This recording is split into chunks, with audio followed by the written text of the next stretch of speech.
Step 1.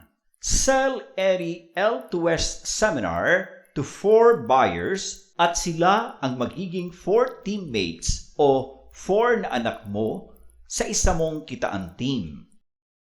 Please note na a seminar sold to comply with a particular step is called a Step 1 seminar or a Step 2 seminar.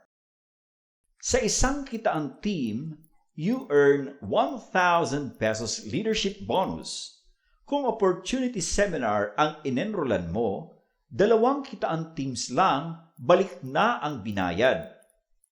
Bentahan ang iyong office mates, kamag-anak, friends o kakilala na pwede mong paalalahanan na ang bentahan din ay 4 na seryosong kumita. Remember na ang tig-4 na anak ng anak mo ay mga apo mo na siyang pagmumulan naman ng granny bonus mo sa Step 2. Note, you must sell a 5th seminar to join Step 2.